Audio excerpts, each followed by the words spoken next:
ಇವತ್ತಿನ ದಿನ ಅಕ್ಷರ ಕಲಿತ ಸ್ಪರ್ಧಾರ್ಥಿಗಳು ರೋಡಿಗೆ ಹೋರಾಟ ಮಾಡತ್ತಾರ. ಇದಕ್ಕೆ ಕಾರಣ ಯಾರು?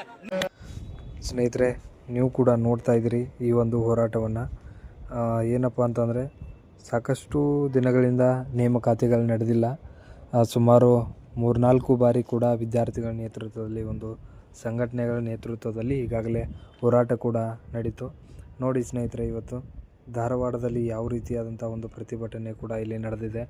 ಸಾವಿರಾರು ಲಕ್ಷಾಂತರ ವಿದ್ಯಾರ್ಥಿಗಳು ಕೂಡ ಇಲ್ಲಿ ಭಾಗವಹಿಸಿ ತಮ್ಮ ಒಂದು ನ್ಯಾಯಯುತವಾದ ಬೇಡಿಕೆಯನ್ನು ಕೇಳ್ತಾ ಇದ್ದಾರೆ.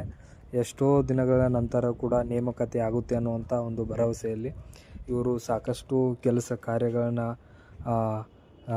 ಸ್ವಿಗ್ಗಿ, ಜೊಮ್ಯಾಟೊ ಈ ಥರ ಮಾಡ್ತಾ ಇದ್ದಾರೆ. ಕೆಲವೊಂದಿಷ್ಟು ಜನ ತಂದೆ ತಾಯಿಗಳನ್ನೇ ಬೇರೆ ಕೂಲಿ ನಾಲಿ ಮಾಡಿ ಮಕ್ಕಳನ್ನು ಇಂದಲ್ಲ ನಾಳೆ ನನ್ನ ಮಗ ಒಂದು ಸರ್ಕಾರಿ ಹುದ್ದೆಯನ್ನು ಪಡಿತಾನೆ ಅನ್ನುವಂಥ ಬಡ ಒಂದು ರೈತ ಕುಟುಂಬಗಳು ಕೂಡ ಆಸೆಯನ್ನು ಹೊತ್ತು ಇವತ್ತು ಕೂಡ್ತಾ ಇದ್ದಾವೆ.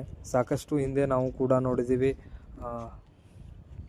ನೇಮಕಾತಿಗಳಲ್ಲಿ ಹಗರಣಗಳಾಗಿರ್ಬೋದು, ಸಾಕಷ್ಟು ಎಲ್ಲ ರೀತಿಯ ಅಲ್ಲಿಂದ ಕೂಡ ಇಲ್ಲಿ ನೊಂದು ಬೆಂದು ಇವತ್ತು ಧಾರವಾಡದಂಥ ಬೆಂಗಳೂರು, ಬಿಜಾಪುರ ಈ ಒಂದು ಭಾಗಗಳಲ್ಲಿ ತಮ್ಮ ಒಂದು ಕನಸನ್ನು ಹೊತ್ತು ಬಂದಂಥ ವಿದ್ಯಾರ್ಥಿಗಳನ್ನು ಇವತ್ತು ಸರ್ಕಾರ ಬೀದಿಗಿಳಿಸಿದೆ ಸ್ನೇಹಿತರೆ.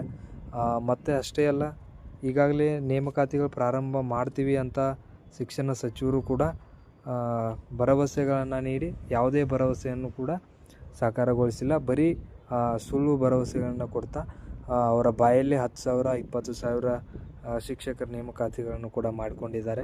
ಇದು ಕೂಡ ಖಂಡನೀಯವಾದಂಥದ್ದು. ಆ ರೀತಿಯಾದಂಥ ಬಹಿರಂಗ ಹೇಳಿಕೆಯನ್ನು ದಯವಿಟ್ಟು ನಿಮ್ಮ ಕೈಲೇ ಆಗದೇ ಇರುವಂಥ ಕೆಲಸವನ್ನು ಮಾತನಾಡೋಕ್ಕೆ ಹೋಗಬೇಡಿ ಅನ್ನುವಂಥದ್ದನ್ನು ಕೂಡ ನಾವು ಹೇಳ್ತೀನಿ. ಅಷ್ಟೇ ಅಲ್ಲ, ನೋಡಿ ಇವತ್ತು ಸಾವಿರಾರು ವಿದ್ಯಾರ್ಥಿಗಳು, ಲಕ್ಷಾಂತರ ವಿದ್ಯಾರ್ಥಿಗಳು ಬೀದಿಗಿಳಿದು ತಮ್ಮ ಆಸೆ ಕನಸನ್ನು ಕೂಡ ಇವತ್ತು ಮುಡಿಪಾಗಿಟ್ಟಿದ್ದಾರೆ. ದಯವಿಟ್ಟು ಸರ್ಕಾರ ಅವರ ಜೀವನದ ಜೊತೆ ಚೆಲ್ಲಾಟ ಆಡಬಾರ್ದು. ಯಾಕಂದರೆ ವಯಸ್ಸು ಮೀರ್ತಾ ಇದೆ, ತಂದೆ ತಾಯಿಗೆ ವಯಸ್ಸಾಗ್ತಾ ಇದೆ. ತಂದೆ ತಾಯಿಯನ್ನು ನೋಡುವಂಥ ಸಮಯದಲ್ಲಿ ಈ ರೀತಿಯಾದಂಥ ಸರ್ಕಾರದ ಒಂದು ಮೊಂಡುತನ ಮತ್ತು ಮೊಂಡ ಧೋರಣೆಯನ್ನು ಬಿಟ್ಟು ಏನು 2,85,000 ನೇಮಕಾತಿ ಆಗಬೇಕಾಗಿದೆ ಅದರಲ್ಲಿ ಸಾಕಷ್ಟು ಪ್ರಯತ್ನ ಮೀರಿ ಎಷ್ಟಾಗುತ್ತೋ ಅಷ್ಟೆಲ್ಲವನ್ನು ಕೂಡ ನೇಮಕಾತಿ ಮಾಡಬೇಕು. ಪ್ರತಿ ಸರ್ಕಾರ ಬಂದಾಗ ಕೂಡ ಇದೇ ಒಂದು ಹಣೆಬರ ಆಗ್ತಾಯಿದೆ. ಇವರು ಯಾರು ಕೂಡ ಏನು ಕೋಟಿ ಆಸ್ತಿ ಕೊಡಿ ನಿಮ್ಮ ವೈಯಕ್ತಿಕ ಆಸ್ತಿಯನ್ನು ಕೇಳ್ತಾ ಇಲ್ಲ.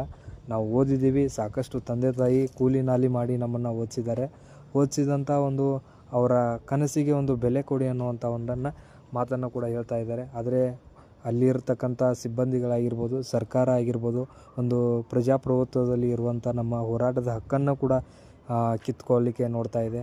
ಆದರೂ ಕೂಡ ಏನು ಹುಬ್ಬಳ್ಳಿ ಧಾರವಾಡ ಕಮಿಷನರ್ ಕೂಡ ಭಾಳ ಅಚ್ಚುಕಟ್ಟಾಗಿ ಈ ಒಂದು ಸಹಾಯವನ್ನು ಮಾಡಿದ್ದಾರೆ. ಅಷ್ಟೇ ಅಲ್ಲ, ಕಾಂತಕುಮಾರ್ ಸರ್ ಅವರು ಕೂಡ ಸಾಕಷ್ಟು ದಿನಗಳಿಂದ ವಿದ್ಯಾರ್ಥಿಗಳ ಪರವಾಗಿ ಹೋರಾಡ್ತಾ ಬಂದಿದ್ದಾರೆ.